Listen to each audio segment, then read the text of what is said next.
الله نه سوال وکړه الله دا خلک دې ولې غرق کړي دي او په ډیرو ډیرو پراته دي په دا علاقه دې ولې غرقه کړې ده نو الله ورته آواز وکړه عیسی کله چې تیاره شي نو تا ته به دا مړي په خپله آواز وکړي وایي ته ترې تپوس وکړه أعوذ بالله من الشيطان الرجيم بسم الله الرحمن الرحيم سبحانك لا علم لنا إلا ما علمتنا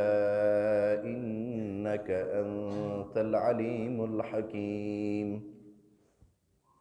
مخکنی درس کی تیر شوی چې نبی علیہ الصلوۃ والسلام مبارک فرمایي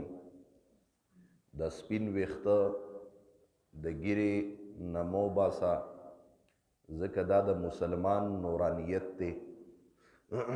گویا چې د جنت د دننه کېدو یو سبب دی نننی حدیث کې نبی علیہ الصلوۃ والسلام مبارک د خپلې غریبۍ خبرم کوي د فقر خبرم کوي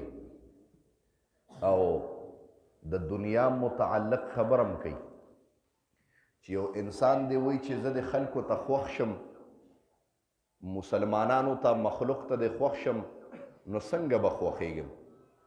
او یو انسان وایي زه د الله ته خوښ شم نو الله ته به څنګه خوښېږي نن نبی علیہ السلام یو قیدم کوي چې یو انسان وایي زه د انسانانو په مابین کې محبوب جوړ شم هر چاته د خوښېږم نو څنګه به کېږم او یو انسان وایي الله ته به څنګه خوښېږم نن نبی علیہ السلام ښیي لومبي دغه کې نبی علیہ السلام فرمایي ازهد فی الدنیا یحبک الله که ته وایې چې الله ته دې خوښ شم نو د دنیا نه بې رغبتي اختیار که د دنیا نه محبت قطع که دنیا محبوب شی مه ګرځوه امام غزالی رحمت الله علیه د دنیا یو مثال وی د دې دنیا مثال پشان د یوې کشتۍ دی وی دا کشتۍ ټیک ته چې د دنیا نه بغیر زمانه هم نه تیریږي لکه څنګه چې کشتۍ بغیر د اوبو نه ګرځېدی نشي نو دنیا به څه ناسه استعمالی لیکن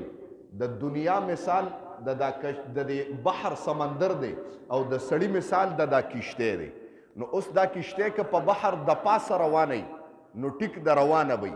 لیکن که د کشتۍ د اوبو له ځای ورکه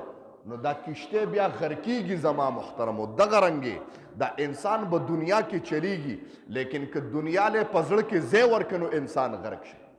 عیسی علیه السلام په یو لار تېرېده چې ولیدل په ډیرو ډیرو خلک مړه پراته دي د ځمکې د پاسه داسې ګیډي ګیډي پراته دي انسانان مړه دي عیسی علیه السلام خپلو ملګرو ته ووایي چې دا ولې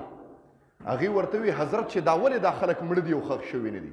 وایي د الله نه سوال کومه الله نه سوال وکړه الله دا خلک دې ولې غرق کړي دي او په ډیرو ډیرو پراته دي په دا علاقه دې ولې غرقه کړې ده نو الله ورته آواز وکړه عیسی کله چې تیاره شي نو تا ته به دا مړي په خپله آواز وکړي وایي ته ترې تپوس وکړه وایي عیسی علیه السلام دغه ځای کې ماښامه پورې ناست و چې تیاره ولګېده هغه مړو له آواز ورکړه وایي تاسو ولې داسې پراته یې